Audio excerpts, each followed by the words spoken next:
السلام علیکم ورحمۃ اللہ وبرکاتہ۔ پروگرام تلخیص معانی القرآن کی 60ویں نشست میں آپ کا خیر مقدم ہے۔ آج کی اس نشست میں سورۃ الحجرات سورہ نمبر 49 کا خلاصہ پیش خدمت ہوگا۔ سورۃ الحجرات مدنیہ، وجہ تسمیہ: اس سورہ کی آیت نمبر 4 میں رسول اکرم صلی اللہ علیہ وسلم کے حجروں یعنی کمروں اور روم کا تذکرہ ہے، گھروں کا ذکر ہے۔ اسی مناسبت سے اس کا نام الحجرات رکھا گیا ہے۔ زمانہ نزول: یہ سورہ مدنی ہے اور ہجرت مدینہ کے 9ویں سال میں اس سورہ کا نزول ہوا ہے۔ مرکزی مضمون: یہ سورہ چند معاشرتی آداب پر مشتمل ہے۔ اللہ اور رسول سے آگے بڑھنے کی ممانعت، بغیر تحقیق کے کسی بات کے بیان کرنے پر پابندی، مسلمانوں کو بھائی بھائی قرار دیتے ہوئے آپس کے اختلاف کو رفع کرنے کی تاکید، کسی کا مذاق اڑانا، طعنہ زنی کرنا، برے القاب سے پکارنا، بدگمانی، جاسوسی اور غیبت جیسی اخلاقی برائیوں پر سخت نکیر کی گئی ہے۔ اللہ کے نزدیک فضیلت و برتری کا معیار تقوی و پرہیزگاری ہے۔ دولت ایمان اللہ کی سب سے بڑی نعمت ہے، جس کی قدر کرنے کی تاکید و تلقین ہے۔ تعداد آیت: اس سورہ میں 18 آیتیں ہیں۔ آیت نمبر 1 سے 5 میں اہل ایمان کو مخاطب کرتے ہوئے کسی بھی معاملہ میں اللہ اور رسول اللہ سے آگے بڑھنے کی ممانعت کی گئی ہے۔ کوئی انسان اللہ اور رسول کی بات پر اپنی بات کو مقدم نہ رکھے اور اللہ اور رسول کی بات کے سامنے اپنی بات پیش کرنے کی جرات بھی نہ کرے۔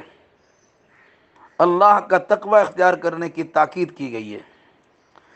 رسول اللہ صلی اللہ علیہ وسلم کی آواز پر اپنی آواز اونچی کرنے اور ان سے اونچی آواز میں بات کرنے کی ممانعت کے ساتھ ساتھ حبط اعمال کی وعید بھی سنائی گئی۔ کوئی انسان اللہ کے رسول کے سامنے زور سے بول نہیں سکتا۔ کوئی انسان حدیث رسول کے سامنے اپنی بات پیش نہیں کر سکتا۔ اگر کوئی انسان ایسا کرتا ہے کہ اللہ اس کے رسول کی بات دب جائے اور اس انسان اس سردار کی بات مقدم ہو جائے، تو ایسے انسان کے حبط اعمال، اکارت اعمال، ان کے اعمال کے بربادی کی وعید سنائی گئی ہے۔ جو لوگ خالص تقوی کی بنیاد پر اپنی آواز پست رکھتے ہیں، ان کو مغفرت اور اجر عظیم کی بشارت دی گئی ہے۔ اگر کسی کو آپ سے ملنا ضروری ہو تو وہ انتظار کرے۔ حجرے کے باہر ہی سے پکارنے اور زور سے آواز دینے والوں کو کم عقل کہا گیا ہے۔ رسول اکرم صلی اللہ علیہ وسلم کی مجلس کا آداب کرنے کی تاکید کی گئی کہ آپ سے ملنا ہو، آپ انتظار کیجئے۔ بار بار آپ کا نام لے کر دروازہ کھٹکھٹانا اور اس طرح آپ کے آرام میں خلل اندازی کرنا یہ مناسب نہیں ہے۔ آیت نمبر 6 سے 10 میں فاسق و فاجر کی لائی ہوئی خبر کی تحقیق و تفتیش کا حکم دیا گیا ہے، اور بغیر چھان بین کے عمل درآمد پر ندامت و شرمندگی سے دوچار ہونے کی خبر بھی دی گئی ہے۔ مراد، اگر کہیں سے کسی کے بارے میں کوئی خبر ملتی ہو تو آپ بلا سوچے سمجھیں اس بات پر یقین مت کر لیجئے اور اسے آگے مت بڑھا دیجئے، بلکہ اس کی تحقیق و تفتیش کیجئے۔ تحقیق سے بات ثابت ہو جائے پھر اس کے مطابق عقیدہ بنائیے، اس کے مطابق عمل کرنے کی تیاری کیجئے اور پھر اس بات کو آگے بڑھائیے۔ ورنہ حدیث رسول میں صراحت ہے، کفا بالمرء کذبا ان یحدث بکل ما سمع۔ کسی انسان کے جھوٹا ہونے کے لیے کافی ہے کہ وہ ہر سنی سنائی بات کو آگے بڑھا دے۔ ساتھ ساتھ ایمان سے محبت اور اس سے قلبی لگاؤ اور کفر و فسق اور نافرمانی سے نفرت کو اللہ کے فضل و احسان کا مرہون منت قرار دیا گیا ہے۔ اگر کسی انسان کو ایمان سے محبت ہو جائے، ایمان سے قلبی لگاؤ ہو جائے، اور کفر نافرمانی سے اس کے دل میں نفرت ہو جائے، تو انہیں اللہ تبارک و تعالیٰ کا خصوصی شکر گزار ہونا چاہیے۔ اہل ایمان کی دو جماعتوں میں آپسی لڑائی ہونے کی صورت میں صلح کرا دینے کی تاکید کی گئی ہے۔ صلح کے بعد بھی زیادتی کرنے والی جماعت سے سب کو مل کر لڑنے کا حکم دیا گیا۔ معاشرتی زندگی میں ایک دوسرے کے ساتھ اختلاف ہو سکتا ہے، دیکھا جائے کس کی زیادتی ہے، اس کو روکا جائے، اور ساتھ ساتھ نہ رکے تو سب مل کر اس کے خلاف کارروائی کریں۔ عدل و انصاف کے تقاضے پورے کرنے کی تلقین کے ساتھ اخوت اسلامی کی برقراری کی تعلیم دی گئی ہے۔ مسلمان آپس میں ایک دوسرے کا بھائی ہیں، اور بھائی بن کر زندگی گزارنے کی تاکید کی گئی۔ ان میں صلح کرا کر رحمت الہی کا امیدوار بننے کا درس دیا گیا ہے۔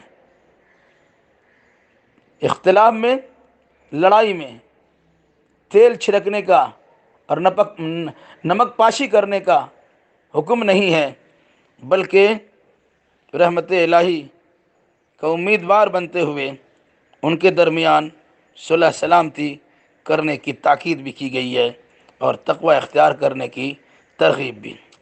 آیت نمبر 11 سے 12 میں اللہ کا خوف دلا کر چند معاشرتی اور اخلاقی برائیوں پر روک لگائی گئی ہے۔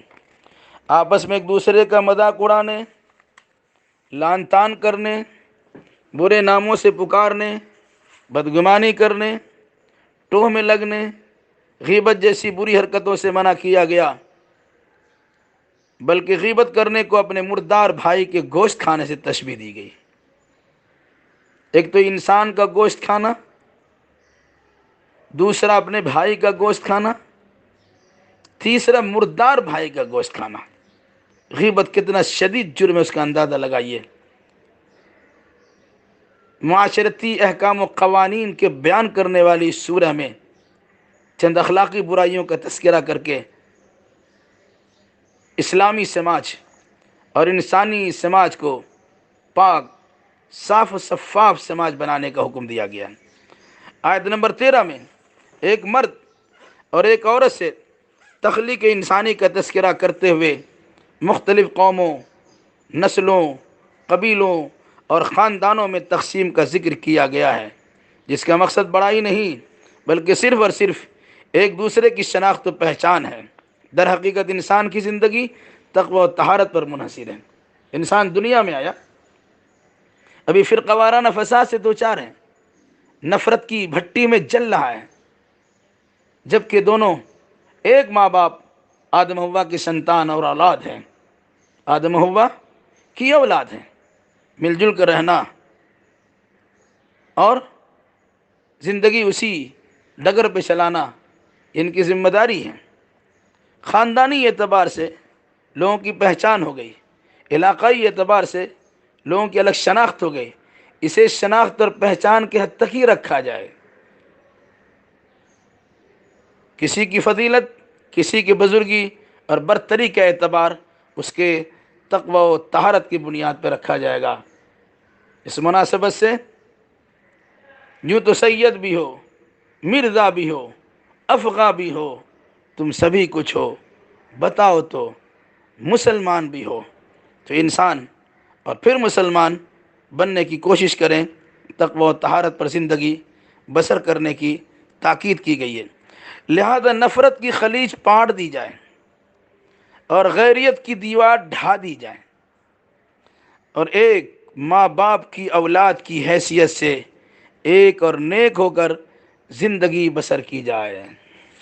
آیت نمبر 14 سے 18 میں ایمان کا نصیب ہونا اللہ کا فضل و فیضان ہے، لہذا کوئی ایمان لا کر احسان نہ جتائے۔ سچا مومن تو وہ ہوتا ہے جو اللہ اور رسول پر ایمان لانے کے بعد شک و تردد میں نہیں پڑتا، بلکہ اپنی جان و مال اللہ کی راہ میں قربان کرتے ہوئے جہاد کرتا ہے۔ اسلام قبول کرنے پر احسان جتانے سے منع کیا گیا، اور ہدایت کی توفیق پر اللہ کا شکر گزار بننے کی تعلیم دی گئی ہے۔ اس مناسبت سے یہ سورۃ الحجرات معاشرتی اور آہلی احکام و قوانین پر مشتمل ایک عظیم سورہ ہے۔